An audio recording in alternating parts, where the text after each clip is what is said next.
Now we'll use an example of a triad here with a beginning and ideal triad. It's an example of a former client who he's in a technical team and he wants to build a team of leaders.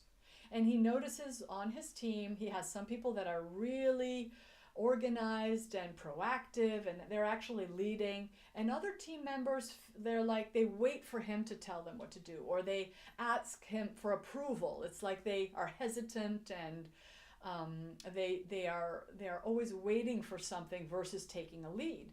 And he was thinking, the whole team should be leaders so we all get more stuff done and we contribute more to the organization.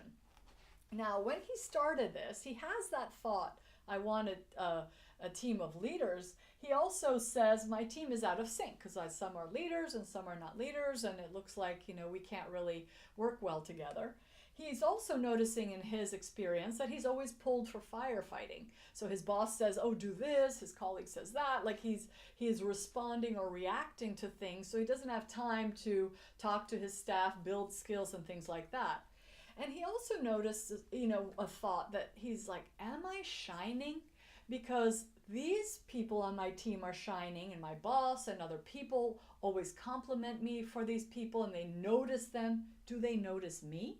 So he feels frustrated that his team is not in sync, but he's also a little scared. Like, well, what if my team replaces me?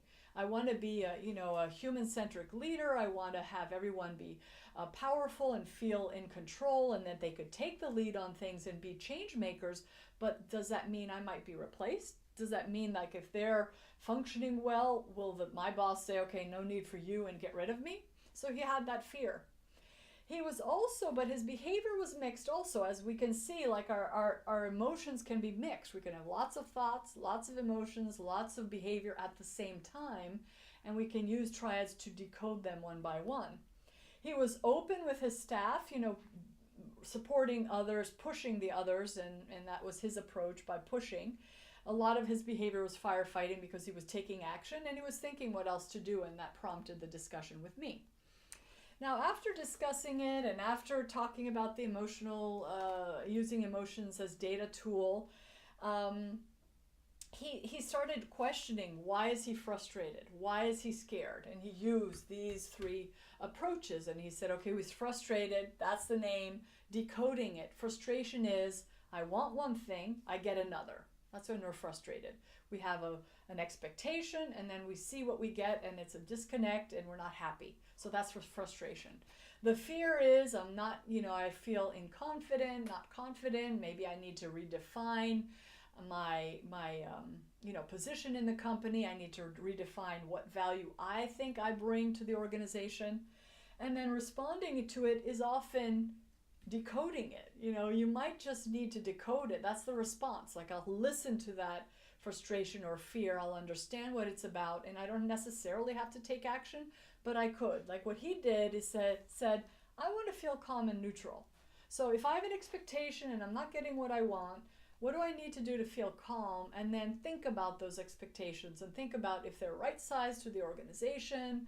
How can are they too big for the for the team, or do I need to build skills with myself or others? There's something always to do. So when he was calm and neutral, he said, okay, I can focus on XYZ project, a specific project, and that would be his way of dealing with, am I shining enough? So he didn't need to fear anymore. He chose a place where he could shine that was different than where his team were working, and then that could help him feel confident and positive and optimistic and like he's contributing his best and doesn't need to fear that he's going to be squeezed out if his team is a team of leaders. He also said, we can get aligned and I do provide value, so things are okay and we can start to figure out how to organize the team. So then he delegated a few things, he aligned the team, meaning he built some skills with the people who were always asking them. So he asked them, what are you worried about? Like trying to use their emotions as data. Do they have fear? Do they have apprehension?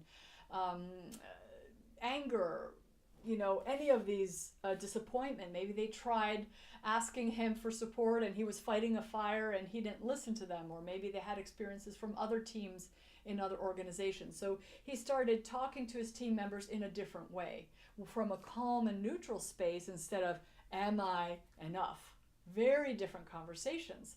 And so he was able then to get a clear set of priorities with the team, identify which skills needed to be added maybe to some people, some mentoring going on the team, and they started to collaborate more together instead of some of them doing their work and being very proactive and others waiting for everyone else. So they started sharing skills among the team.